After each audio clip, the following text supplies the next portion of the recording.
Hi, I'm Dr. Mitch Harlan, and welcome to the Truth Talks podcast. Today's episode, I have with me Isaiah Chavous. How are you, Isaiah? I'm doing good. How are you? I'm doing wonderful. This is an exciting podcast for me. Your name came to us from someone we really respect in our circle, and they said, you have to get this guy's story. So, of course, I don't know much about you, right? Even though you are a pretty powerful young man. Well, I don't know if I'd call it power, but I try to be influential where I can be. You're an influential, powerful in a lot of ways. I mean, I did a lot of research on you. You're the CU student body president, CU meaning the University of Colorado. That's right. Tell me a little bit about that, where you came from that position. Tell me how that all came about. Yeah, so last year, so I'm a senior right now at CU Boulder. I graduate in May. In my junior year, actually, a friend of mine had told me, hey, get involved with student government. And so I joined student government in a PR position, doing a lot of PR and marketing, trying to create content. And then that led, I think I was there for maybe 2 months before I said, oh, I can run for president for sure. So I teamed up with some of my colleagues at the time and said, I'm going to run. And we campaigned from, I think I announced my candidacy in December of 2019. Ran from December all the way through April. Then I got sworn in at the end of April and became president from then until now. And so all through the summer, all through fall semester, now we're in spring semester now. And yeah. And that's impressive. It's impressive. Thank you. But I wondered why he wanted me to run this story.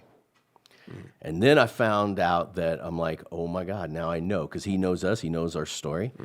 And it's always, it's what we call Truth Talks for a reason, right? We always are looking for that incredible story.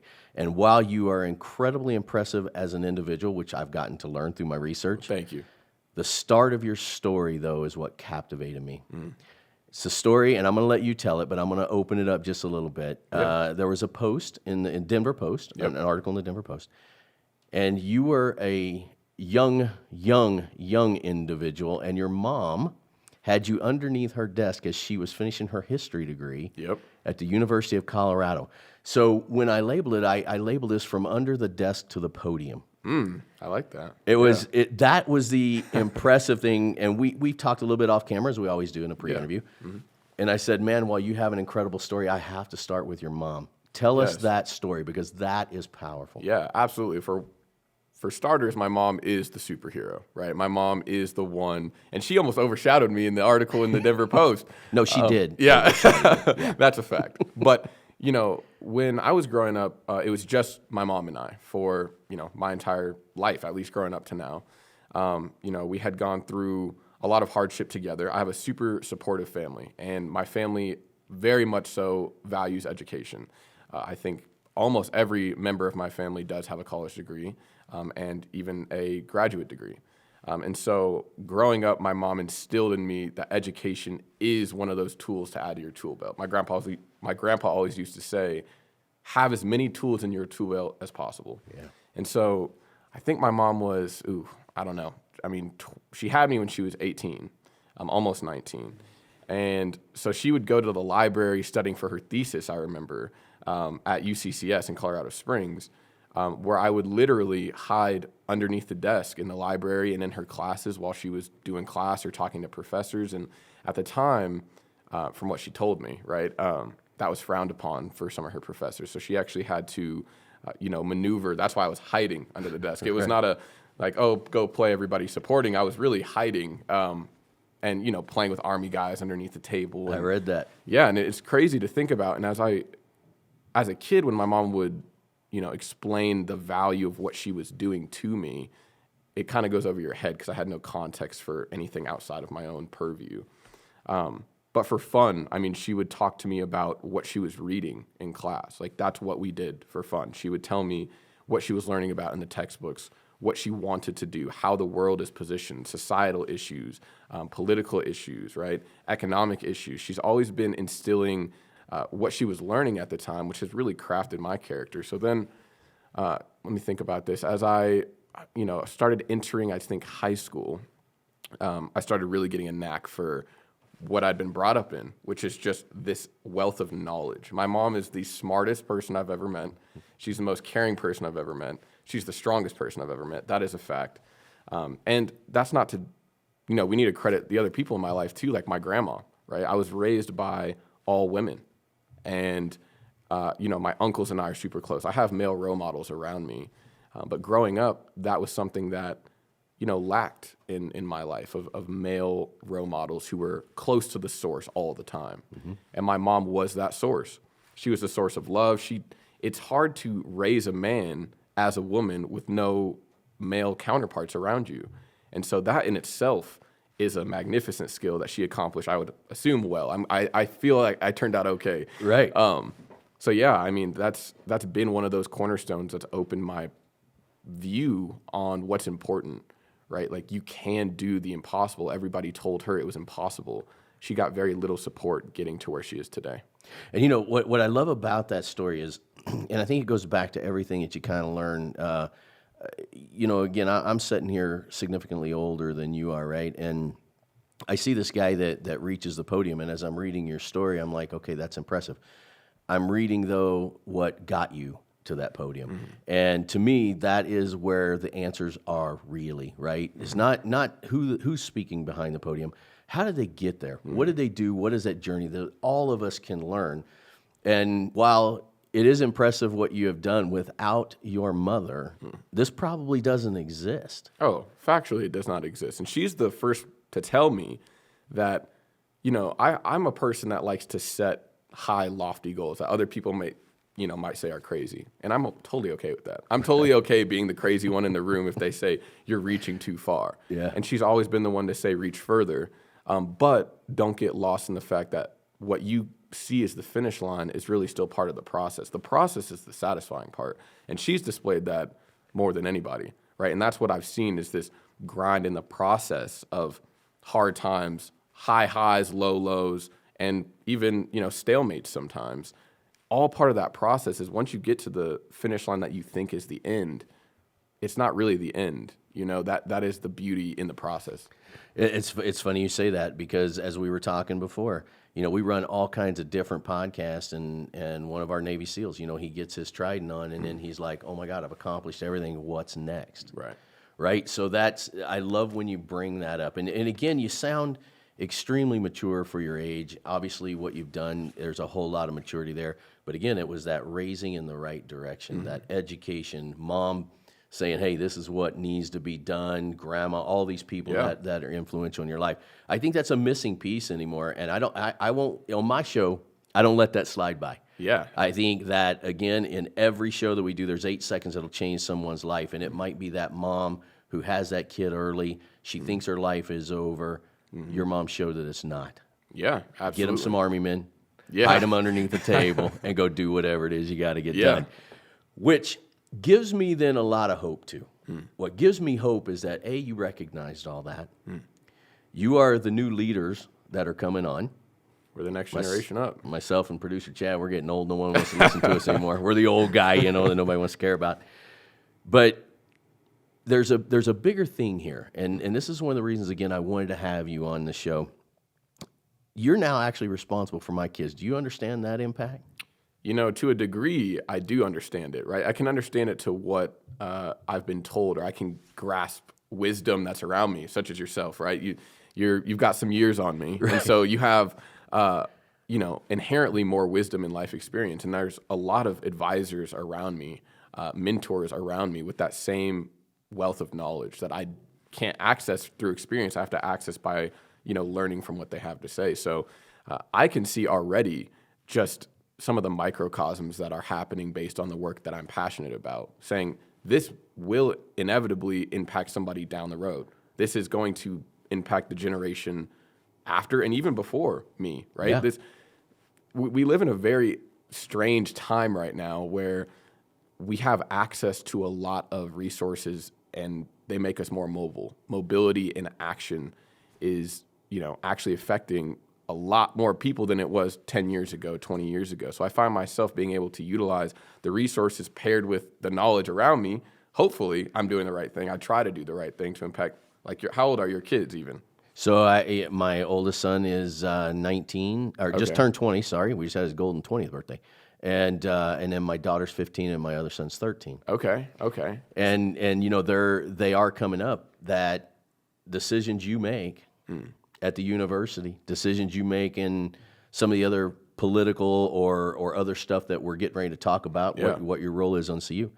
Now that affects my kids. And so people like yourself who are certainly coming up, who are certainly becoming a voice of influence, if we don't ask you the hard questions, who's going to?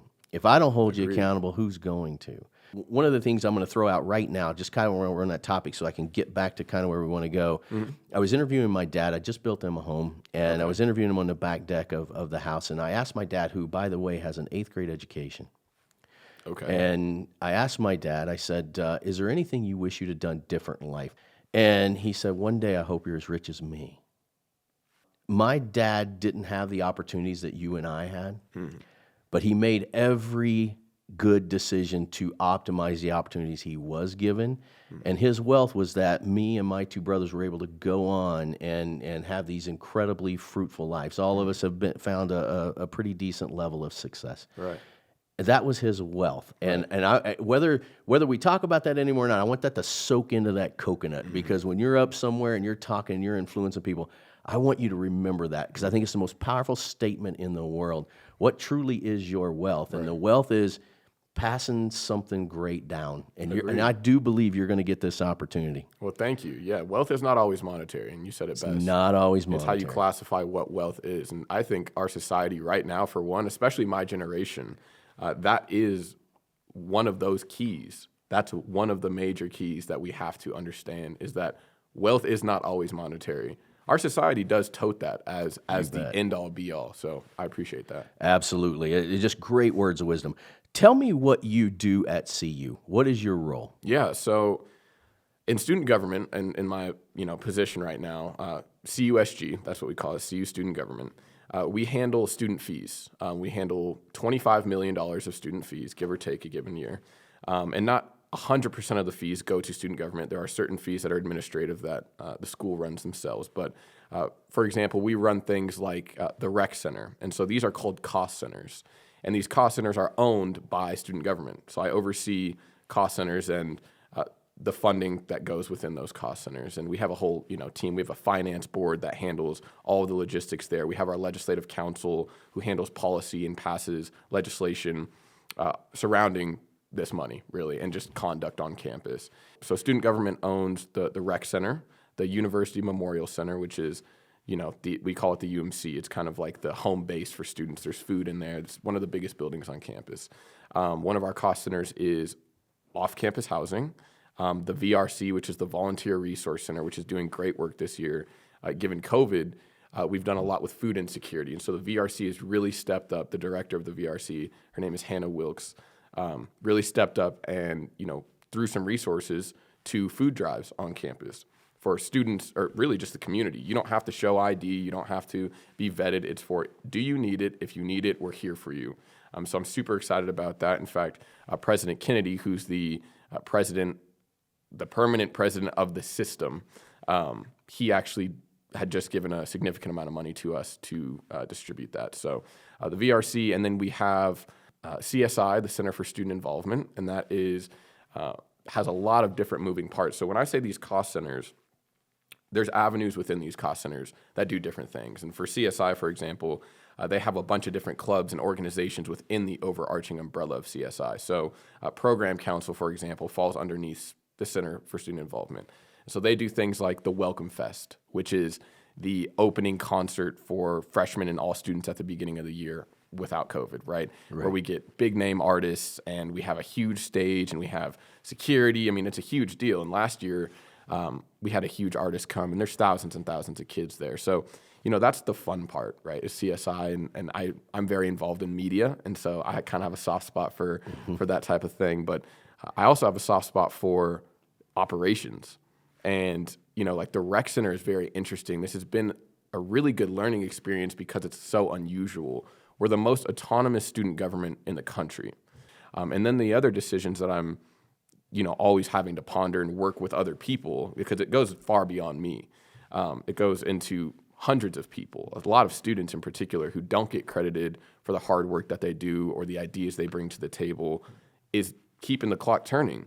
Administration looks to us for a good read on what students are experiencing. And one of those big conversations during COVID has been mental health, right? Mental health and diversity and inclusion, which in my opinion has always been one of those forefront conversations, but has finally reached a level where the mobility and the opportunity to execute actually is higher in chaos.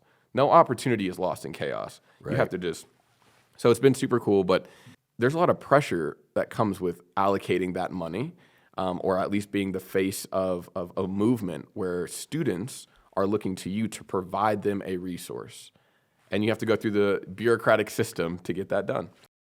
What has given your drive? What has given your maturity to want to take on all this stuff?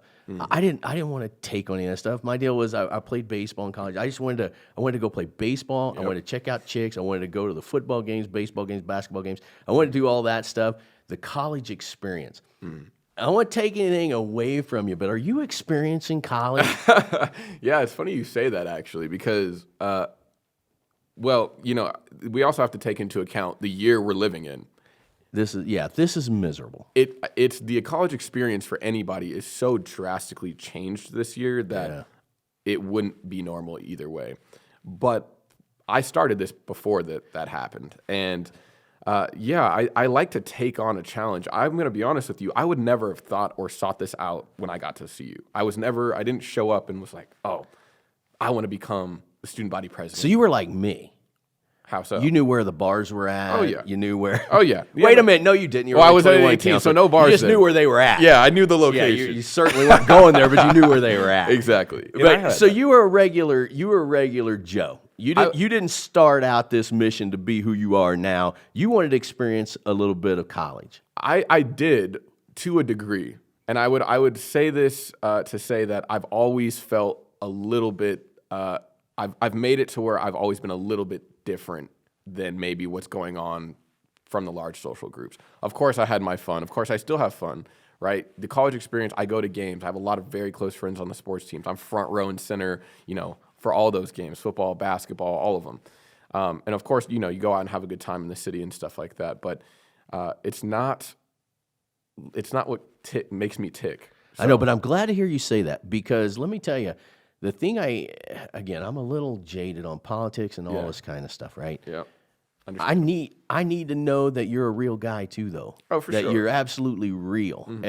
And if somebody comes up and they tell me that, listen, I haven't made my mistakes, I haven't went to the wrong party, I haven't done all that stuff.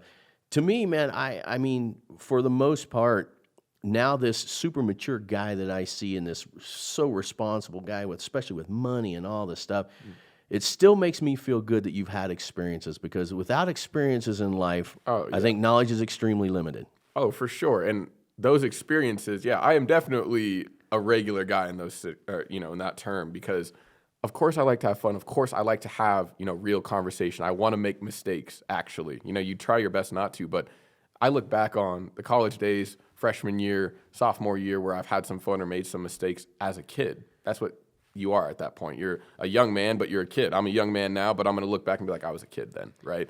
And it's fun. You need to have fun. You need to mess up. And it's not even messing up to a degree, right? It's just part of the experience. It's part of the process. So I would never take back the levels of college experience that I've had. But I will say, if you do want to get to the level, I'm impatient. So I'm an impatient person, and that's a skill that I actually diligently had to work on, is being more patient and understanding the long-term process. But with that long-term process and understanding of where I want to be, I don't have an answer for where do you exactly want to be next year. Like, where do I want to live next year? I don't know. I know the level of excellence I want to reach, but I don't know what comes with that. But I do know some of the factors that will play into that. For example, I'm going to have to give up this year a lot of my college experience for what it would typically be, last year or the year before, right? And I still have an experience, but I've changed my experience to be just as satisfying as it was then. So That's that maturity, and I love it. Actually, in one of the speeches you actually said we have to make mistakes.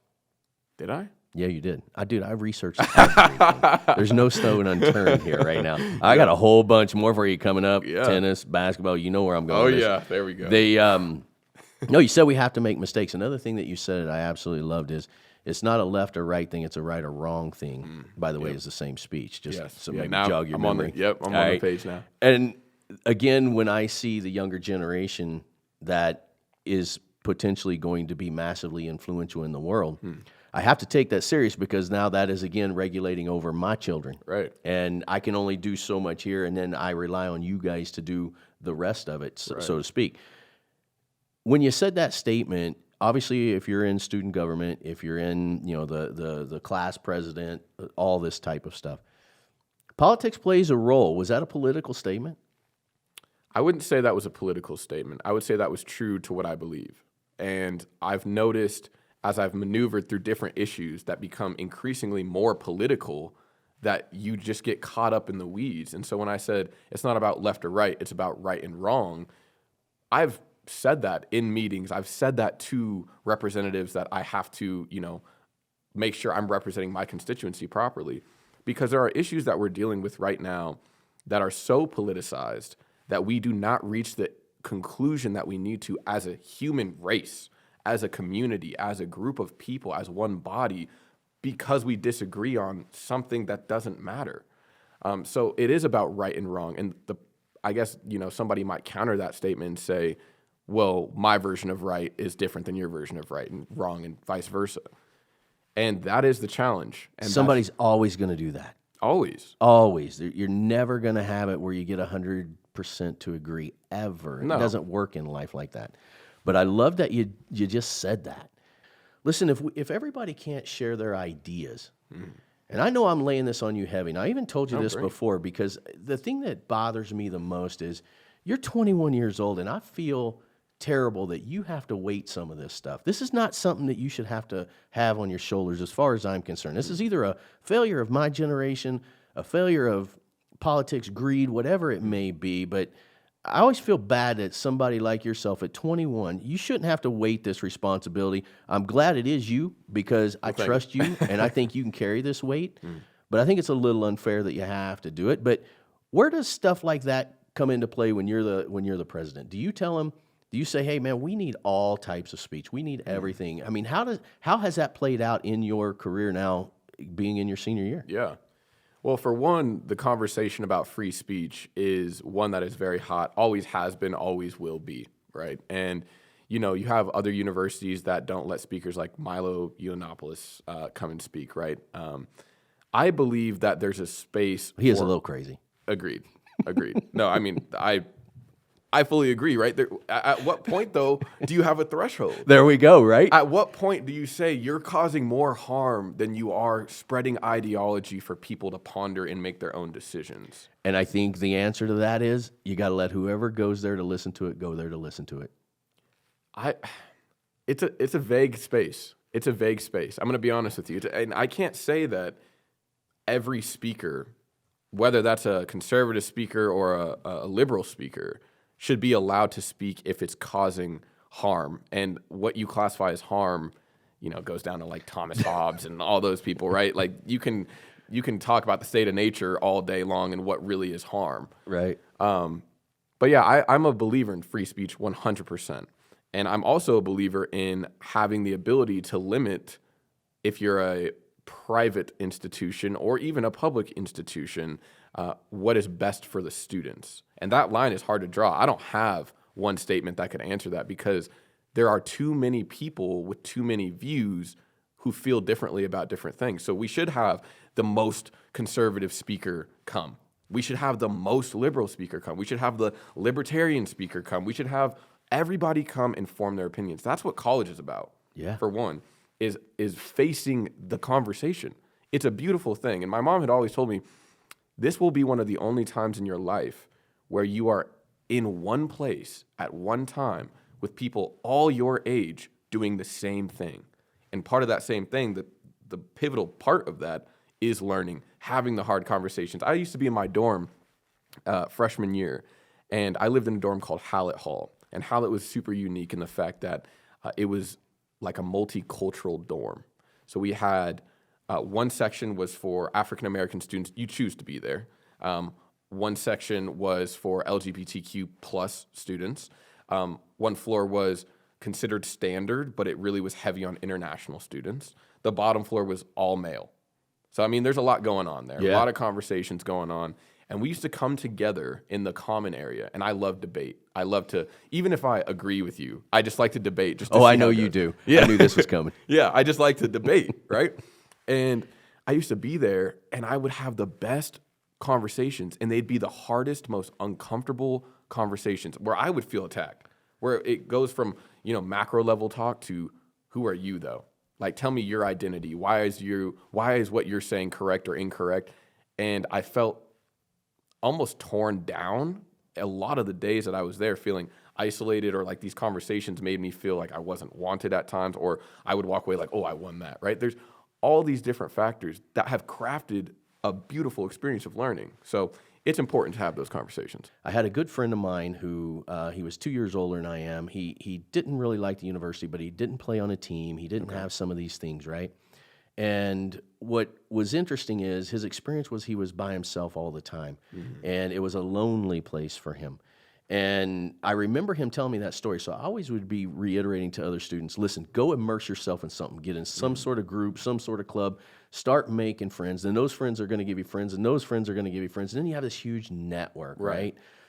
Now it seems like all of a sudden, though, we're back to getting into groups because we don't want any outside influence. You want to just be in that group. You want Are you comfortability. seeing that? Is that what's going on now? I would say that it'd be hard for me to say and compare to the time you were into now, but what I can say is I think there's a trend, and I wouldn't call it a fad. I'd say this was probably always present. It just hasn't been talked about. Whether that be through, technology and social media has really actually isolated us to a certain degree. The college experience in itself has become polarized to the point where you only want comfortability. People are not. It's hard for me to say people aren't getting involved because there's still a lot of students that do. I'll give you this example. I can speak from my perspective. As a person who's heavily involved in university, and I wasn't in a bunch of clubs freshman year, for example, or sophomore year, I had a lot of friends in different circles. I'm a person that likes to be friends with, different types of people. I had the athlete friends of various sports. I had the Greek life friends. I had the super academic friends, the computer science friends, right? All these different people. And that filled my void of what I need. If I want to have a super intellectual conversation, I'll go here. If I want to have some fun and just feel free, I'll go here. If I want to just, express my culture, I'll go here, right? And that's how I function. And I think people do that inherently and don't realize it. There's this notion that I believe to be true is I would consider myself a relatively connected person now on campus. I would consider myself a person that knows a lot of people. But there's still many days, and have been many days, and there are still many days where I can walk into a room and know 200 people, it doesn't matter, and still feel alone, right? There's loneliness is plaguing my generation, and I don't think it's actually talked about. And even the people who are most involved, the smartest kids or the most socially popular kids, really might be the most lonely. They often say the loudest one in the room is the loneliest one in the room. Yeah. And, so I guess it depends on how you classify that, but that is like a security thing where people say, okay, I found my group of people. I don't want to let them go. I'm going to just stick with that. And then you feel attacked when you're hearing outside opinions, or if even just branching out, stepping out of your comfort zone. And I always say, I remember I gave a speech when I graduated high school. I was the speaker at my high school. And the whole speech was about risk, taking risk. And I still live by that. I love this analogy, and I've made it myself. I don't know how impactful it is, but in my head it's impactful, right? And I tell people, every level that you climb, and this is what I visualize in my head, is I get to a cliff, and I'm standing at the cliff, and at the bottom, you can't see the bottom. It's an abyss. It's the deepest cliff you've ever seen, and nobody's there but you. There's nobody to help you up. There's nobody to pull you from the edge, and you have a decision right there. You either lean off and take the risk, hoping that yourself, I'm actually a religious person, so I'd say God or or whatever you want to fill in there, right? Circumstances, your own self-belief will carry you up to the next highest cliff, or you hit the bottom. That's the risk you take, but you have to be okay with the outcome. A lot of people don't want to take the risk. I try every time to lean off that cliff. And while you're leaning off, it can be lonely, it can be painful and uncomfortable, but it is always worth it. I know that sounds kind of vague and theoretical, but it's true. No, I love it. And this is why there's no doubt you're the president. There's no doubt. Honestly, man, I mean, just from the little bit I knew about you and then obviously what we're doing here today, you give me hope. When you know the world's so cynical, but just seeing thing in that big broad picture, like, listen, man, the life is a great thing. Oh, it is. It can be wonderful. You got to take these risks. You got to take these chances.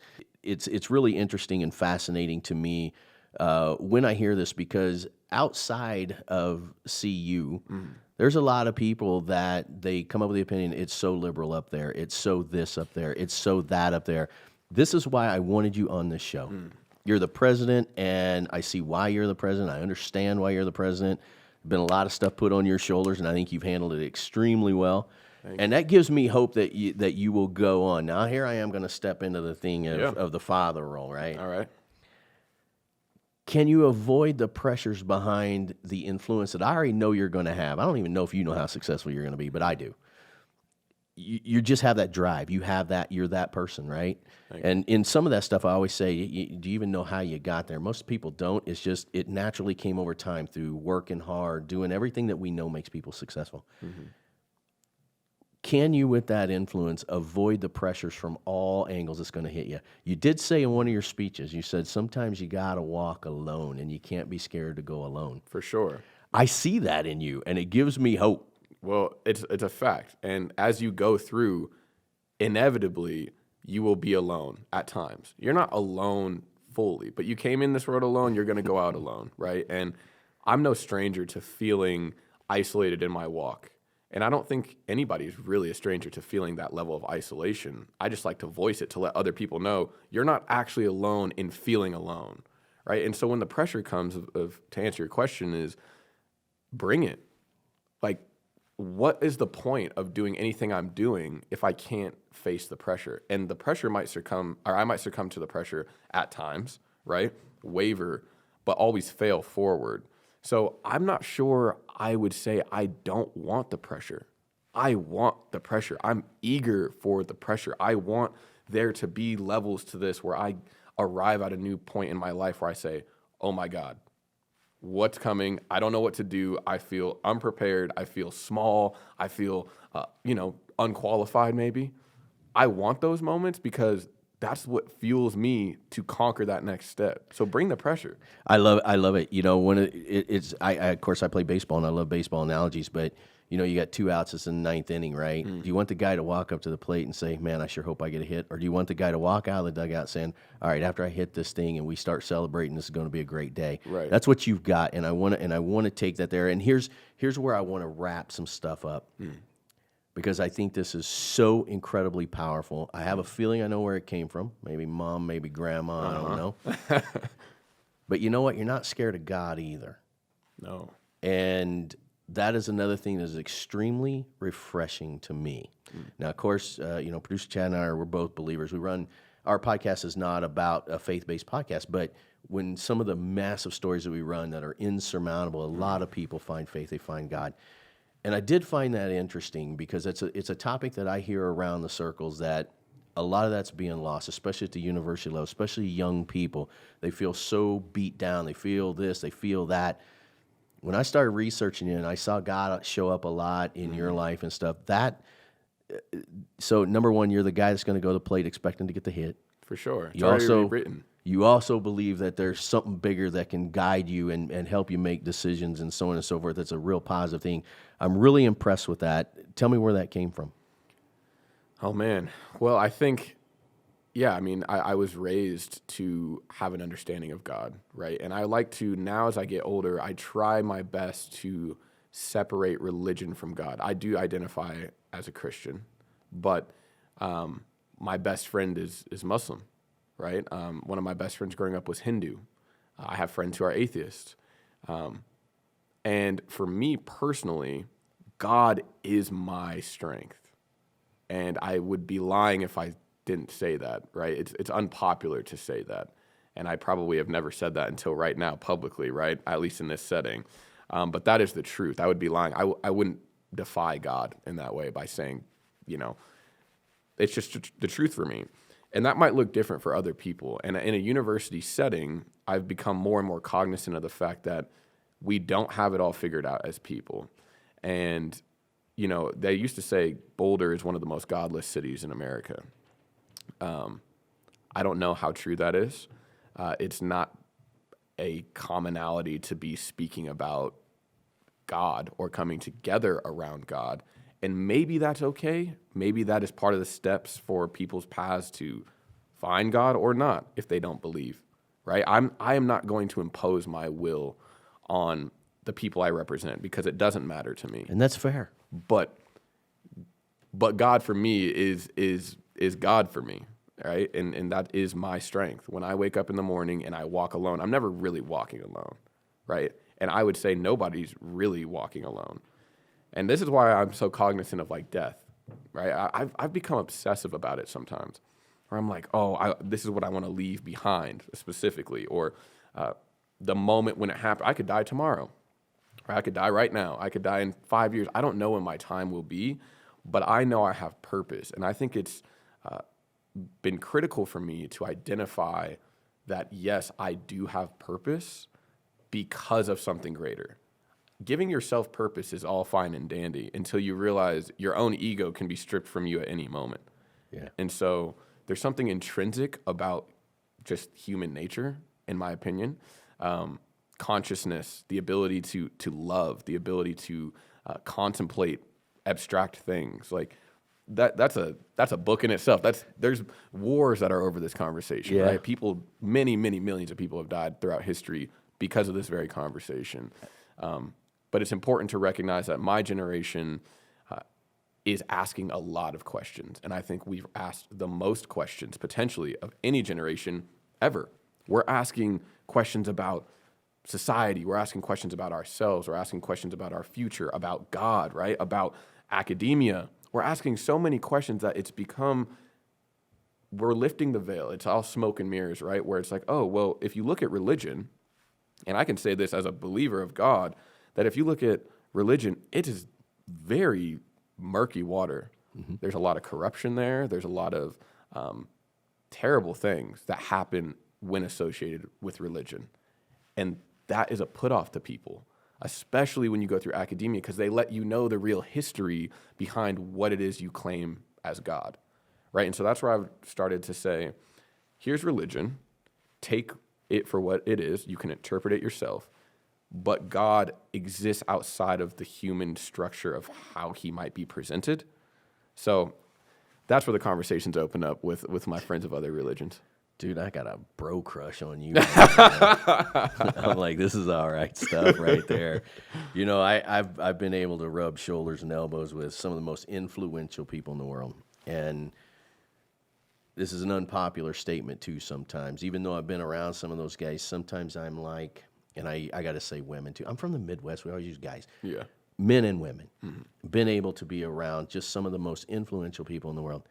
And it's always interesting how every single one of us has a story, right? Mm-hmm. And then where does your story kind of fall into how you think, how you believe, how you do all this stuff? I don't know you extremely well, but I feel like I know you. And that's always that good gut feeling for me.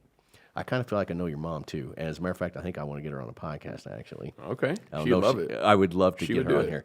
That's, that in and of itself, those are the types of stories that I believe changes the world. Changes the world. I don't believe politicians, rhetoric, I don't think that changes the world. It's each one of us understanding we have a story. It's a personal story. I mean, it's sad that I have to thank you for going out on the limb and sharing that piece. I think that's sad. Well, it's a contentious...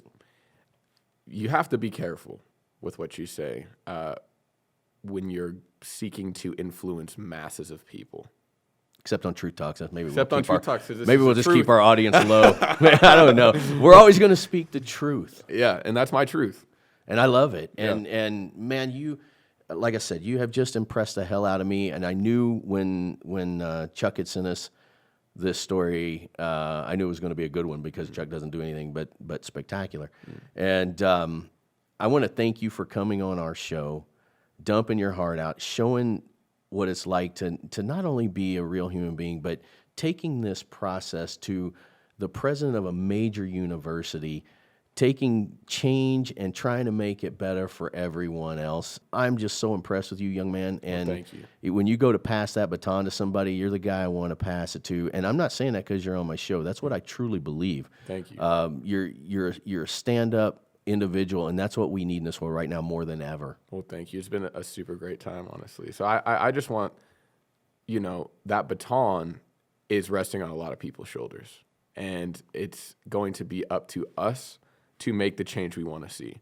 And it's going to be up to your generation to be accepting of the information and the willpower that is being brought before you all. Because the hard work and the long nights and these conversations that happen have to equate to action. And I can do all the action I want, but there's some years and there's a generation of people who are gatekeeping from a lot of these opportunities because there's a lack of understanding or a lack of acceptance of our reality. And whether that be through just people my age, whether that be through different genders, specifically different races. And that is just me speaking the truth, is the race conversation in particular.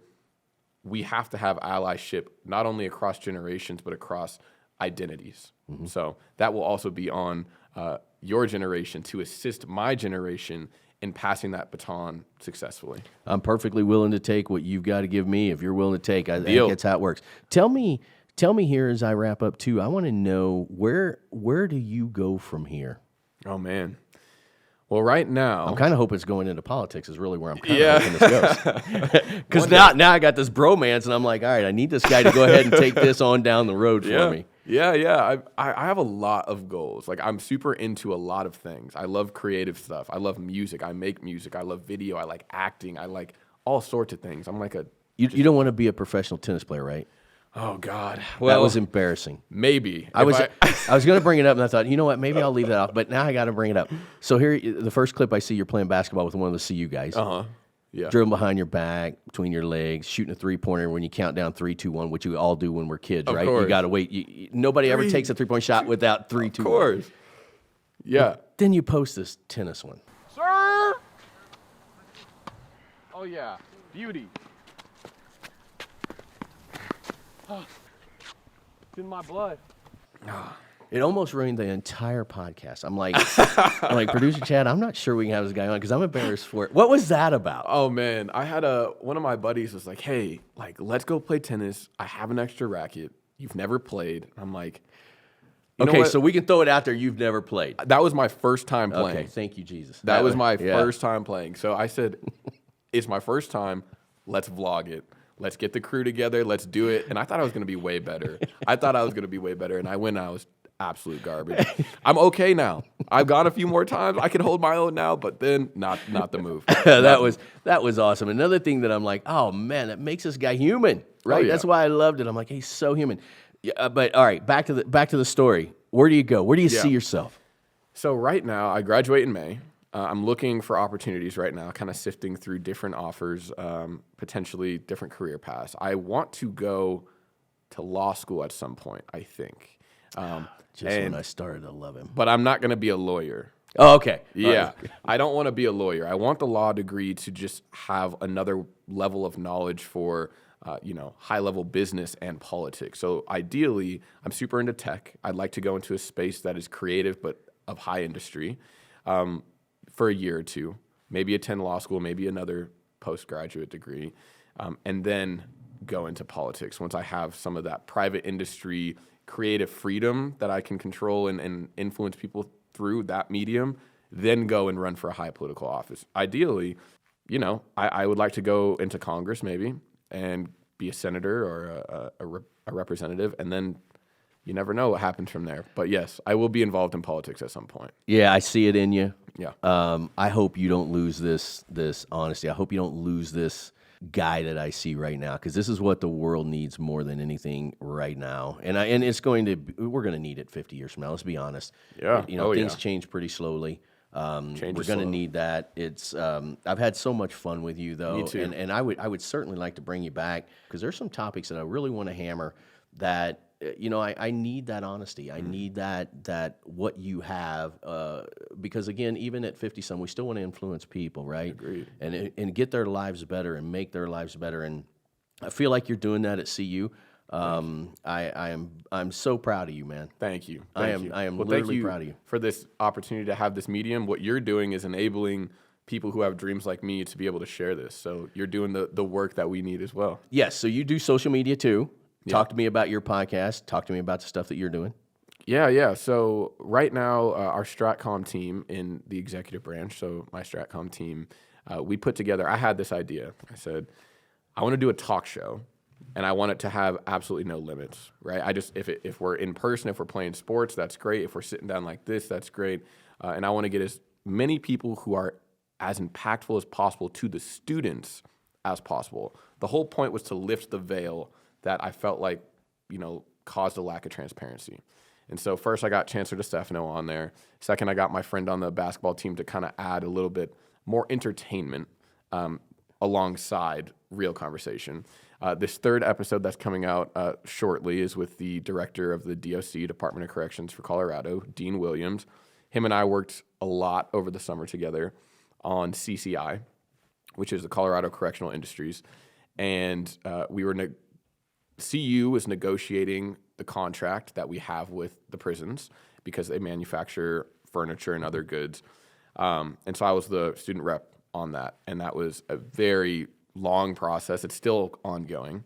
I got to meet with inmates. I spoke with Dean, a lot of debate back and forth, a lot of disagreement, a lot of not very much agreement, but a lot of disagreement. We found common ground. But that's that episode, and we'll keep going. We have some people in New York who are interested, some artists, some black artists, specifically visual artists who I want to put on the show, some academics who I want on the show. I don't want to give it all away, but yeah, that's how that started. Yeah. I still didn't hear him talk about bringing us on the show. He named 60 I'm people. Sorry. You're welcome on the show. Yeah, I need to be on the show. You do. And if it does anything with bourbon, producer Chad, he'll knock it out of the park. So, okay. Although you shouldn't have that at the student campus thing or whatever. Yeah, they might shut that one down. They might shut that one down. I tell you what, again, I want to tell you how much I appreciate you coming on. I kind of had a line that I had kind of thought where I was going to take it. And then all of a sudden it came up to me that I'm like, man, I got to really focus on this young man. I do believe you're going to make some big deals. There's going to be some big things happening from you. Thank you. And I hope someday you look back on this. I will. Hell, maybe the day you get inaugurated into something, who even knows how far you may go. Maybe we'll be doing this in the White House one day. Yeah, you look back at this old man and be like, you know what? He said one thing is that one day I hope you're as rich as me. Uh-huh. Whatever that means for you. Thank you. All right, my friend. Thank you so much for coming on the show. Thank you. All right.